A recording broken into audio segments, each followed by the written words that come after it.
Welcome to another episode of Tell Me Another, a podcast dedicated to telling great stories from the past. Stories of genius and folly, compassion and cruelty. Instead of sitting around a campfire telling stories of our ancestors, we're coming to you from the History Department of the U.S. Naval Academy, located in Annapolis, Maryland. We're coming with stories to tell, and we hope you will listen. With us in the studio today are three co-hosts, Lieutenant Commander Chris Costello, Associate Professor Thomas Burgess, and Roger Bailey, all three of us instructors in the same department. Roger will be narrating the amazing life and career of William Walker, the famous American filibuster of the mid-19th century, who aspired to be ruler of Nicaragua and eventually all of Central America. Well, thanks for having me. For most Americans today, the term filibuster conjures up imagery of high drama in the legislature, determined politicians refusing to yield the floor in an effort to stop a measure from coming to a vote. Yet the term once had another meaning that most Americans have since forgotten. It came from the Spanish word filibustero, meaning freebooter or pirate, and it referred to outlaw adventurers who launched their own private, armed invasions of other countries. The most notorious filibuster of all was William Walker. Known as the Gray-Eyed Man of Destiny, Walker launched a series of 4 invasions and briefly took over the government of Nicaragua. His schemes ultimately unraveled, but Walker demonstrates how America's territorial expansionism influenced the outbreak of the U.S. Civil War and continues to shape the country's relations with its Latin American neighbors today. Born in Tennessee in 1824, Walker was a man who wore many hats. He spent time in Philadelphia earning a medical degree, then in New Orleans working as a lawyer, and then a newspaper editor. In 1849, gold was discovered in California. Walker decided to follow the action and migrated to San Francisco. He took a job working as a newspaper editor, got embroiled in politics, and even fought a duel. California was a breeding ground for filibustering. Literally the Wild West, it was filled with young men looking for wealth, power, and adventure. They'd seen people come to the Pacific with nothing and strike gold. And because California was so remote, federal authority was extremely weak, and state government was just getting on its feet. That meant that many of these migrants felt they could play by their own rules. Many filibusters had been uprooted by the changes that were taking place at the time. There were artisans and farmers displaced by urbanization and the rise of manufacturing, itinerant veterans from the Mexican-American War, fortune hunters who hadn't found luck in the gold fields, students trying to prove their manhood, and even Southern planters. They were mostly white American men, though there were also many Europeans, especially immigrants from northern cities and expatriate radicals from Europe's 1848 revolutions. California was arguably the heartland of filibusterism, but eastern cities like New York and New Orleans were central hubs as well. Filibusters came from all over the country. The movement was further fueled by the idea of manifest destiny, which was at its apex in the 1850s. Many Americans considered territorial expansion to be their natural right or even duty. They'd watched Americans win a revolution in Texas, and then the U.S. fight a war against Mexico and bring California and other territories into the Union. Many folks believed something like that could happen again.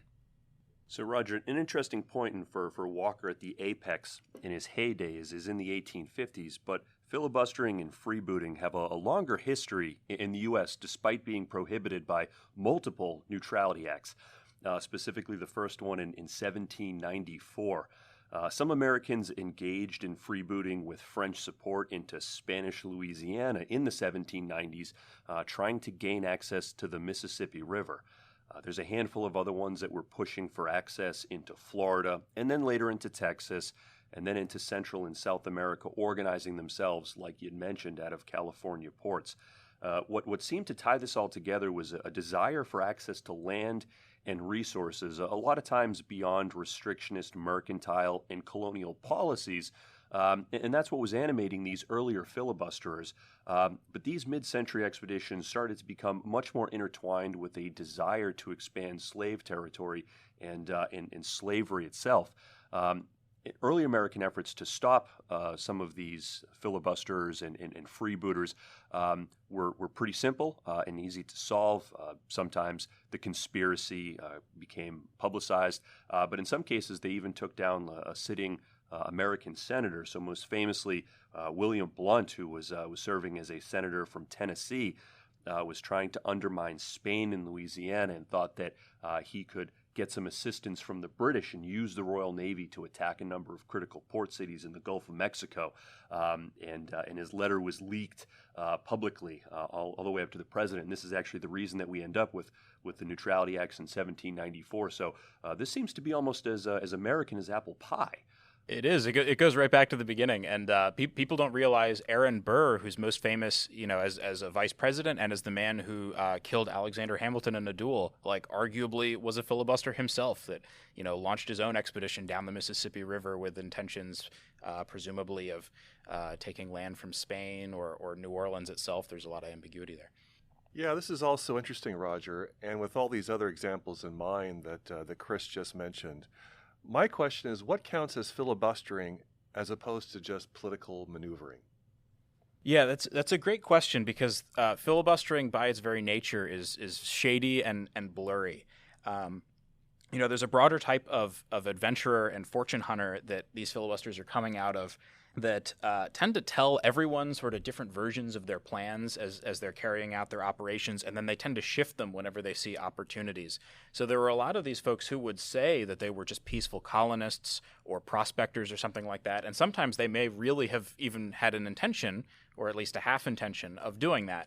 But then if they didn't strike gold, if the government was sort of causing them issues and seemed weak enough, they might decide that they saw an opportunity and then turn into a military expedition. So it's hard to gauge where their intentions are. And, that raises questions about some of these other kinds of American uprisings in other countries, like the Bear Flag Revolt in California, which a lot of listeners may not be familiar with, but I mean the flag of the Bear Flag Revolt is the state flag of California today.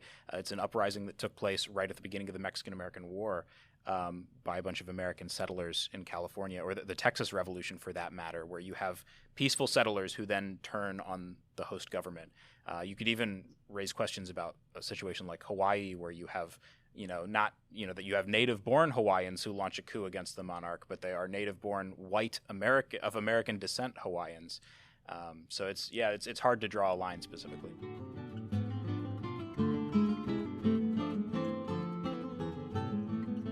William Walker did not look like a filibuster. He was only about 5'5" and 130 pounds, with light hair, sandy complexion, and blue-gray eyes. He was generally soft-spoken and reserved, and tended to dress in poor-fitting, unusual, or mismatched clothes. Nevertheless, while living in California and watching other expeditions organized to invade Mexico, Walker caught the filibustering bug. In 1853, he visited the city of Guaymas in the Mexican state of Sonora to scope out the possibilities for an expedition. He observed that the Mexican government was weakened from the war with the U.S. and decades of almost non-stop upheaval. Most recently, General Antonio Lopez de Santa Anna, who was president during both the Texas Revolution and the Mexican-American War, had returned to power once again. He was negotiating a land sale to the United States, which would cost him his presidency for the final time. So the central government was already unstable, and a peripheral territory like Baja California was especially vulnerable.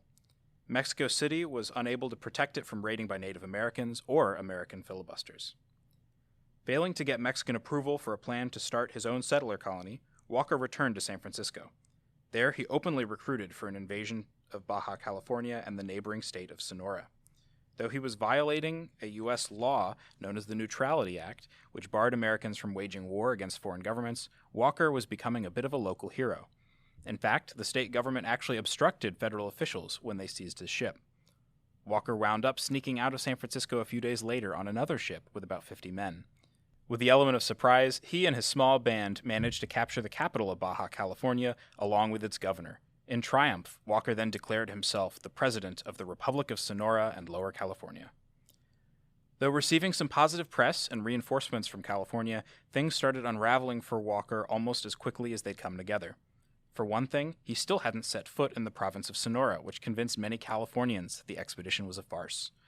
Poor planning was also an issue. The filibusters ran out of food almost immediately, and men started to desert. When the remaining filibusters were reduced to stealing cattle and other supplies from the people they were supposedly liberating, locals took up armed resistance against the Americans. Meanwhile, federal officials publicized these embarrassing incidents, and the U.S. military cut off Walker's supply lines. Ultimately, within a few months, Walker and his survivors had to flee back to California with the Mexican army hot on their heels. They turned themselves over to the U.S. Army for arrest, But once again, Walker's popularity got in the way of justice. A jury of Californians took only 8 minutes to pronounce that he was not guilty of filibustering. Isn't it remarkable, Dr. Roger, that it took only 8 minutes for a jury to reach a verdict? Yeah, it's crazy, and it shows just the level of popularity that expansionism had in the American public at this time, especially in a place like California, which disproportionately was made up of people, who were the front, who were at the forefront of American expansion in this period. My understanding is that the Navy had made efforts to stop filibustering before. What was the Navy up to here, and why was the Navy being used as this mechanism of enforcement, kind of at the edge of their terrestrial control? Yeah, the Navy serves an interesting function in this period because, their main job is to protect American mariners and travelers abroad, protect their rights as America perceived them. But there's this sort of lack of power at the periphery that sort of forces the Navy to step in, and the Army as well, to intervene when these situations happen, but they're not actually properly equipped or empowered to do that. And so they're in this awkward situation where they will, if they're able to catch filibusters on the high seas, they can arrest them and turn them over to local officials who, may or may not actually care enough to prosecute them.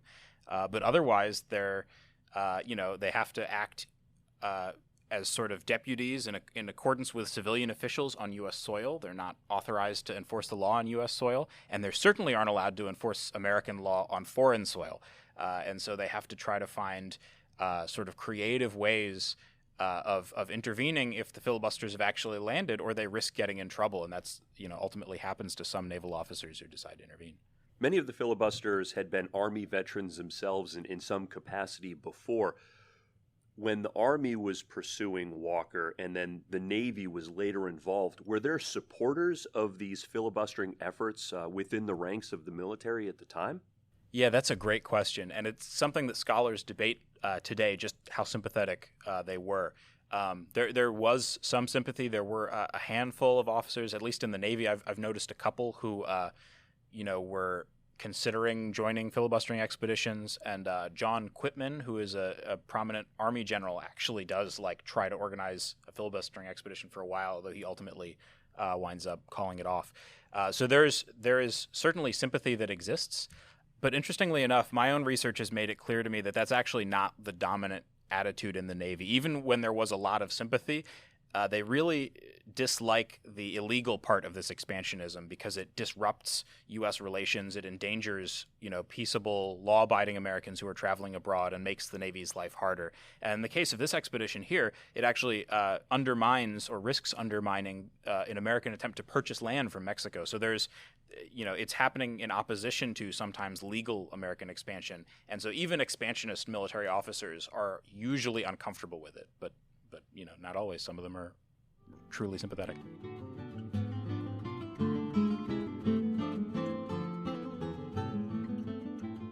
Walker was convinced that success had been within his grasp. The expedition whet his appetite and served as a dress rehearsal for future operations. Now he started to look at Nicaragua, a country which was especially vital at the time. There was no transcontinental railroad in the United States, no Panama Canal, and oceanographic telegraph cables were just coming into use for the first time. If you wanted to get goods, people, or information between the Atlantic and the Pacific, the fastest way was by crossing Central America overland, usually through Nicaragua. It was the link between east and west coasts of the United States. In 1854, civil war broke out in Nicaragua. The Conservative Party, backed by the Catholic Church and landed elites, tried to pass a new constitution increasing the property requirements to vote and hold office, and ending protection for communal lands that the rural poor relied on.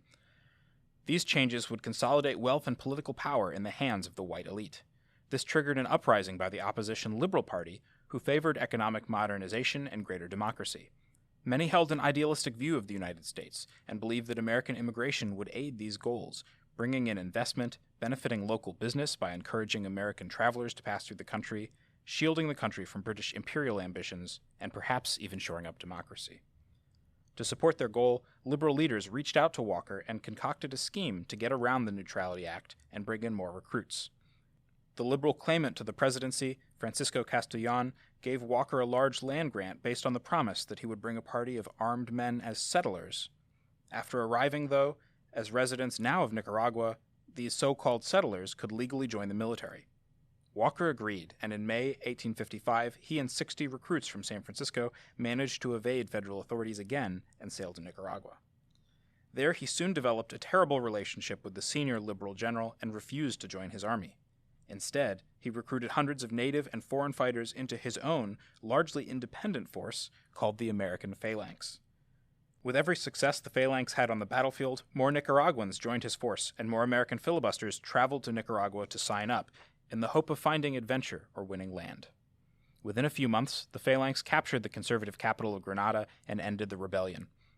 And as the conscripts and the factional armies were demobilized, Walker's Phalanx, which answered only to him, essentially became the sole Nicaraguan military force, and that made the president essentially his puppet. Many Nicaraguans continued to support Walker when they saw that he followed up on his military successes with liberal policies like discouraging conscription of soldiers and, at least at first, restraining filibuster atrocities. He also succeeded where the conservative government had failed to right the wrongs done by the American Accessory Transit Company, a company owned by American railroad baron Cornelius Vanderbilt. The conservative government had given Vanderbilt a very profitable monopoly to handle transportation on the route across the isthmus, but Vanderbilt had unexpectedly moved the transit route away from the original corridor through liberal Nicaraguan population centers. Instead, Vanderbilt centered the transit route on an underpopulated area where the transit could be made slightly faster, but without travelers spending any money in the local economy. Even more egregiously, the company violated their charter by refusing to pay the Nicaraguan government their share of the profits. Walker repudiated the charter, seized the company's property, and renegotiated a deal with Vanderbilt's competitors. To some Nicaraguans, filibusters seemed like a way to get the benefits of European settler colonialism without subjugation. So there was a moment of promise where Walker seems to have basically succeeded in his goals. Many Nicaraguans welcomed him with open arms, and the new liberal government received diplomatic recognition from the United States. But Walker seems to have had bolder ambitions of reuniting Central America into a single republic dominated primarily by Americans like himself. Another alternative was to hand over the whole region to the United States. Alarming rumors of such ambitions spread to neighboring countries. The president of Costa Rica declared war and formed a coalition with Honduras, Guatemala, and El Salvador. Nicaraguan conservatives and even some liberals started turning on Walker as well. Even the liberal president fled and announced support for the coalition. Undaunted, Walker held rigged presidential elections and won. By assuming the presidency of Nicaragua, Walker succeeded where all other filibusters of the 1850s had failed. Yet despite his achievements, Walker was all along sowing the seeds of his own collapse. His men were poorly disciplined, so looting and other crimes were relatively common. Walker was also very quick to execute dissidents, which, it turns out, does not help unify a nation. He also made English an official language, encouraged further immigration from the U.S., and eventually reinstituted slavery, which had been abolished 20 years before. What a story. I mean, Walker just seems to be perched on a precipice at this point. Things could go either way for him: collapse, death, or success and dictatorship, however you want to define it. But I guess my question before we go any further, and I can't wait to hear the rest of the story, is why was Walker so popular? What compelled Americans as private citizens to support him so avidly? So many Southerners supported this transnational effort of which filibustering plays a role to find new areas of the globe in which slavery could be utilized and could remain economically productive were it politically outlawed, most notably in the United States. And in fact, the Navy actually plays an ancillary part in this too. There was a naval officer named William Herndon who went on an expedition in 1851, and it lasts until 1853. And he starts in western South America, in Peru, and he manages to cross over into western Brazil, and he's exploring the Amazon basin. And ostensibly, it is like many of the other navies exploring expeditions of the era in which he's a part-time botanist and a zoologist and an astronomer.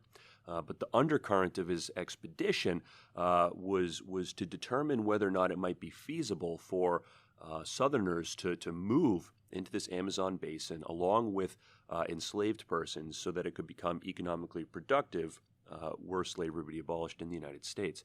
And so Herndon returns to the United States, and he produces this long report to the Secretary of the Navy, kind of categorizing what he had found.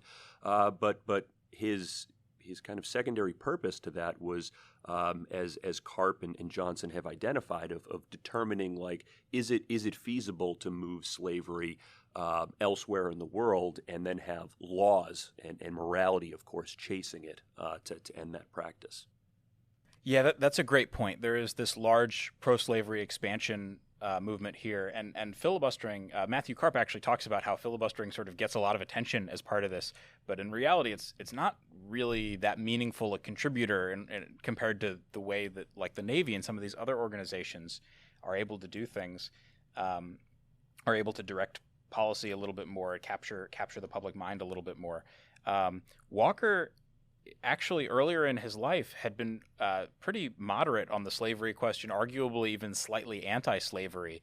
And a lot of scholars think that he actually tries to hop on the bandwagon of this movement, and that he legalizes slavery, both actually in Mexico and in Nicaragua later, as a way of capitalizing on that energy, of a public in the South that wanted to see expansion abroad when it couldn't have it anymore in the country because of limits placed on it by things like the Missouri Compromise. I just think it's also fascinating because when you think about the 19th century, you think mostly of British adventurers who are going off to places like Africa and Asia and exploring the wilderness in the service of empire and making remarkable careers out of this kind of discovery. And then we have the story of Herndon going off to the Amazonia, to Brazil, seemingly to investigate the prospects of slavery in this very remote location. And I just have to ask the question here in Annapolis, we have the Herndon Monument, a very famous monument. Is there any connection between the two?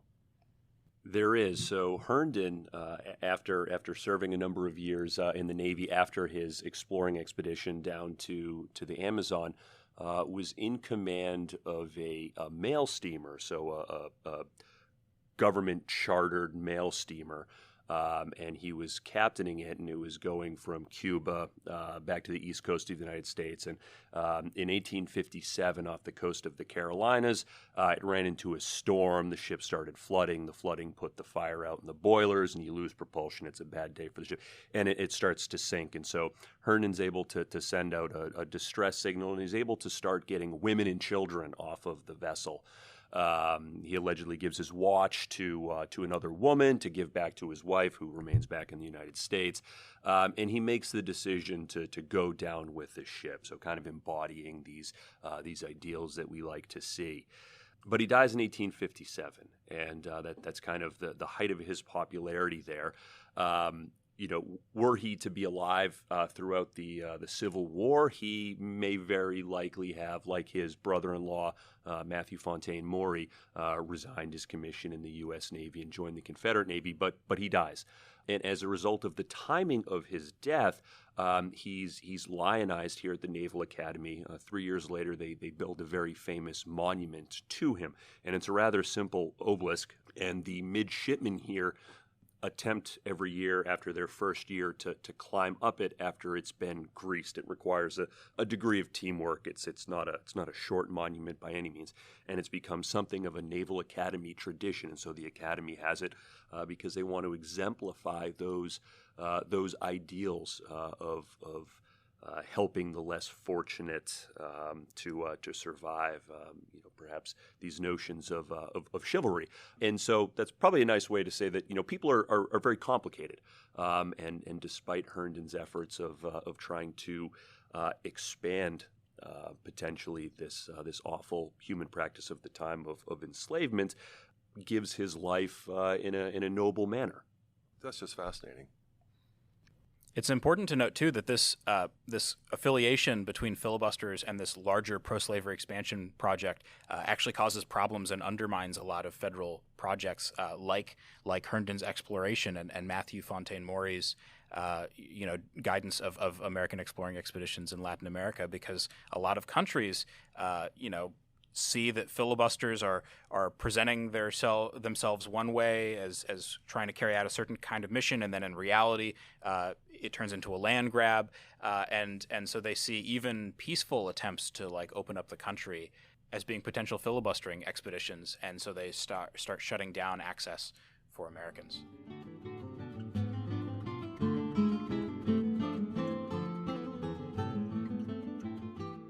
Walker's decline was relatively quick. With help from more and more defecting Nicaraguans, the coalition made good headway against the filibusters.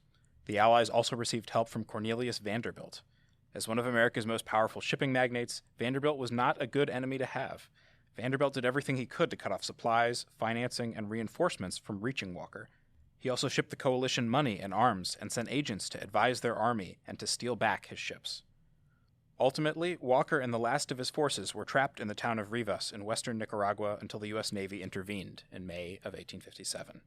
Commander Charles Henry Davis of USS St. Mary considered Walker a pirate, yet felt compelled, in his words, quote, "to save my countrymen from certain death." So he negotiated an agreement with the coalition that allowed the filibusters to surrender to him and be evacuated. This avoided costly fighting, but many Central Americans saw this as the U.S. government stepping in to protect their citizens guilty of all kinds of crimes and misdeeds. That impression grew after Walker was greeted as a hero in New York City and then escaped conviction because of a hung jury. Capitalizing on his popularity, that November, Walker organized a second invasion force of 300 men, which somehow slipped by the USS Saratoga guarding the Caribbean coast of Nicaragua. Walker was good at taking advantage of a recurring problem in federal anti-filibustering efforts. Federal officials didn't know how far their authority allowed them to go. Because Walker had proper customs clearance and was now on foreign soil, the commander of the Saratoga felt he couldn't intervene. Instead, Saratoga played a psychological game by conducting live-fire exercises just a few feet outside of the filibuster camp and sending Walker threatening messages. It wasn't until the Commodore of the United States Home Squadron, Hiram Paulding, arrived a few days later that the Navy surrounded Walker with 300 sailors and Marines armed with artillery. The landing party forced the filibusters to surrender before they'd even had a chance to launch another attempt to seize power in Nicaragua. Nicaraguans loved this, but the American public was bitterly divided. Walker escaped with another hung jury, and the administration in Washington tried to deflect blame from both sides of the political aisle onto the naval officers on the scene. The government suspended the commander of the Saratoga for not doing enough, and also censured Commodore Paulding for exceeding his authority. These contradictory measures show how the U.S. government played a delicate game, trying to maintain a respectable diplomatic reputation on one side while appeasing expansionists and Southerners on the other. Filibusters like Walker had become a lightning rod for controversy about the relationship between federal power, slavery, and regional interests. Although many Americans were beginning to lose faith in Walker after 3 consecutive failures, he still wrote a book about his Nicaraguan adventurers and went on a speaking tour. And to drum up more support with Central America, he converted to Catholicism. Then in 1860, he led yet another expedition, this time to Honduras, where he was probably hoping to cause a liberal takeover of the government. From there, he could launch an invasion into neighboring Nicaragua. Ultimately, though, a large Honduran force cornered him, and though Walker tried to escape by surrendering this time to the Royal Navy, the British were not as sympathetic. They turned him over to the Hondurans, who promptly tried him for piracy, robbery, and filibustering, and executed him by firing squad. When he died, William Walker was one of the most famous men in the world. Yet within his own native country, regional tensions were reaching a breaking point and throwing open the question of whether the Union could even survive. It no longer seemed like Walker's misadventures were likely to help solve the slavery dilemma or strengthen Americans' influence in the world. After the outbreak of the American Civil War, his failed schemes for establishing slave republics in Latin America seemed irrelevant. Again, what a story, Dr. Roger. I just am amazed by this man's tenacity. In fact, I just have to ask the question, what would have happened if he had not gone on to Honduras this last time? Here he had written a book, was a fixture on the lecture circuit. He could have perhaps enjoyed a comfortable retirement, living off the proceeds from his notoriety as celebrity. He could have cashed in on that potentially. But instead he takes this last trip to Honduras and meets his final end. So I guess my question is, why did the British turn him over when the Americans did not? Were there motivations there that we ought to mention, or? Yeah, it's pretty complicated, actually, what was at stake diplomatically in the region. There's some nuances of treaty law where the British were potentially going to have to give up certain colonies, and Walker's able to get an invite potentially to intervene on behalf of one of the British colonies. But overall, the British saw Walker as interfering with this very volatile and very important region. I mean, the Central America and the transits are one of the most important shipping and communication lines in the world. And Walker was destabilizing that. They had just reached, in 1850, a treaty Britain had with the United States to stabilize the region and stop attempts to expand imperial influence in that area. And here Walker was sort of inserting himself there, trying to take away land that had been, either British or at least in neighboring Honduras, had a large British commercial interest in them. And so Britain, was not really having any of this. And so the commander, when he captured Walker, was happy to turn him over. And I don't know if it made his decision any easier, but actually, when Walker first agreed to surrender to the British commander, he made these arrangements as a excuse so that he could slip out in the middle of the night and escape surrender. And then the British had to hunt him down again and capture him. And at that point, they were just done. Had lost patience for him. How is Walker remembered today in Latin America because of his activities back then? Yeah, that's a great question. Walker had a much more profound legacy in Latin America, where he's still seen as the quintessential American imperialist. In Nicaragua, actually, the victory over the filibusters became a source of national pride and is commemorated with a national holiday today. Fear of filibustering actually also undermined more official American expansionist goals, including those of Herndon and Matthew Fontaine Maury, who are trying to encourage American settlement in places like Brazil and Central America. But it becomes hard for these governments to distinguish between who is a filibuster and who is not. And there's a distrust of the American government, especially because there's this perception of sympathy on the part of filibusters and this lack of enforcement of the law and justice. Walker's adventurism helped to unify Central Americans in opposition to American imperialism, including the sorts of military interventions that became more common in the early 20th century. So even though Walker and the other filibusters failed, and Americans mostly forgot about them, the expeditions are an influential chapter in U.S. relations with its Latin American neighbors.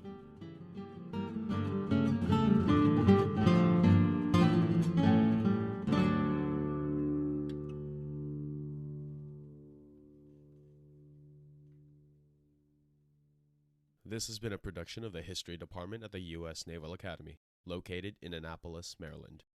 If you enjoy our programs, please let us know, as we'd love to hear your thoughts.